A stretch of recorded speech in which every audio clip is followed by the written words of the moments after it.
You're probably wondering how he got here. Let's take it back. That's the cutest thing I've ever seen in my entire life. It all started when Ellie was deer hunting and she comes across David, who asks for a trade for her teammates for antibiotics, which James gets. And we talk about how she's able to hold on to the bowstring for that long. She's only 14. She has her ass Kepsman strength. She could probably lift up the Hulk, where Ellie then trades the deer meat for David's rifle, and Ellie holds David at gunpoint. David then says, yo, it's gonna be a route till bro gets back. So him and Ellie take shelter. A few moments later. What's your name? Why? Can we talk about how a 14-year-old girl in Ellie is more smarter than Joel and Tom in The Last of Us 2? It's like Joel of this timeline got swapped with an alternative timeline Joel between the games. The Last of Us Joel in this situation would have literally gave him his whole house address and his credit card information. Maybe Vanos was right. Hey, I really like my rifle. They fight off the infected and later head back to the crib, but David is telling Ellie how he sent his squad to find food for him, but a crazy old man chatting with a little girl killed them all, that being Joel and Ellie. Ellie was like, oh hell no! James holds her at gunpoint, but David tells him to chill and give her the antibiotics. Ellie was about to dip, but David tells her he can protect her. Definitely not on some soft shit at all. Ellie runs back home with Callus and injects Joel with the antibiotics. Then she takes a power nap. Ellie suddenly wakes up to people outside the crib, with Ellie thinking, I'm cooked. With her realizing they tracked Callus's footsteps, Ellie tries to sneak out the crib with Callus, but gets caught by one of David's men. Ellie instantly kills him by stabbing him in the neck. Her stabbing game is crazy. Should fit right in London. The other men were like, what the f are you waiting for? Shoot her. Ellie runs with Callus as she goes Matrix mode, until to finally think of the most logical thing of 10 minutes later, shooting Callus, sending Ellie and Callus off the cliff.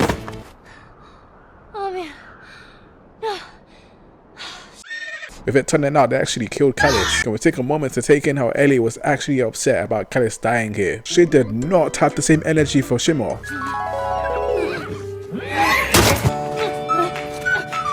You think you can do this to me? Shimmer deserved justice for how Ellie ignored his existence the second he died in The Last of Us 2. Leave a like right now if you agree. Ellie was fighting off enemies left, right and center until David eventually catches her and puts her in a coma. The next morning. Ellie then wakes up in the cell. Ellie tries to break out but realizes she's not Michael Schofield and fails. Here. You should eat. Can we talk about the food physics in this game? Look at that deer meat. And now that I said that, everything is kicking off this video. Ellie and David speak about how in the apocalypse, it's kill or be killed, with David telling her to introduce herself because she's special, I can fit in and vibe with the homies. Police! Police! Help! Police! Help! Drake, is that you in the sky? Ellie realizing bro is on some EDP type shit. She breaks his hand. Little did Ellie know she'll lose fingers years later. She tries to grab the keys but falls down. David was like, what the f am I gonna tell the others? Ellie.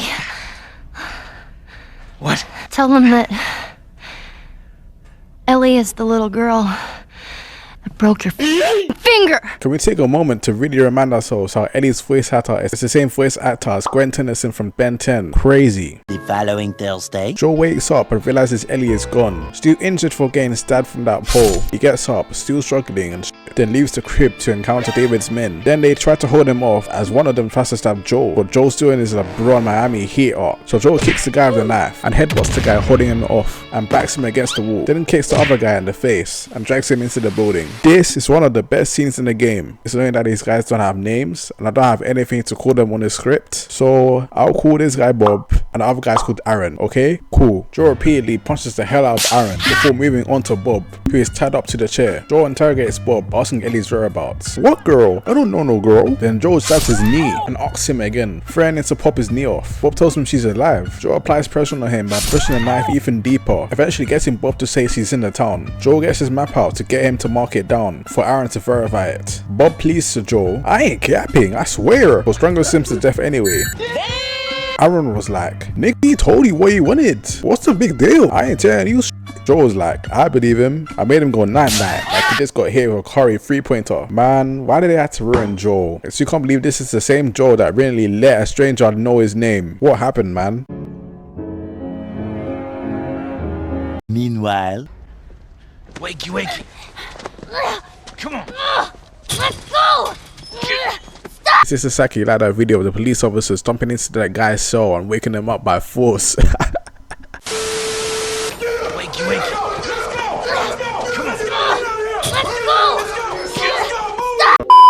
Ellie bites David's thumb, but David knees her in the stomach. Having been bitten, David's gonna wake up tomorrow glitching. They then slam her into the table. Just as Ellie looks finito, Ellie tells David she's infected. David and James thinking, ain't no way, stop the cap. Then Ellie catches James off guard by stabbing him in the neck with David's knife, and Ellie does some Matrix to roll off the table, dodging a bullet. Plot armor just makes the antagonist aim go to shit, because how's she not being shot here? She hides from him and conveniently finds a knife on the table next to her and runs off in the snow. Ellie fights off David's men in the snow, and so she finds herself leaving the restaurant and David finding her. He tries to take her gun away from her and eventually does, asking her how she escaped from him instead of taking the golden opportunity to kill her. Plot armor again. Then a lantern falls to the ground, setting the place on fire. Ellie then plays hide and seek with David taunting Ellie the whole time. Eventually she sneaks up on David, stabbing him in the chest and running away, with David taking 10 working days to shoot Ellie and having bad aim again. Like, damn, how have you survived this long? David was like, not gonna lie, you good. Then pulls out a machete. They continue playing hide and seek until Ellie pops up on him and stabbing the same spot she stabbed before. David then flips her down to the ground and they're both knocked unconscious. Later. They both wake up and Ellie sees a knife. She tries to crawl towards it and get it, but David was like, not today sis. David then goes on a short speech about how it's okay for her to not give up and how it's not her style before kicking her again in the stomach so she doesn't reach the knife. David then goes on about how she has no idea what he's capable of, while he somehow doesn't spot Ellie reaching for the knife. Buddy, let's look up.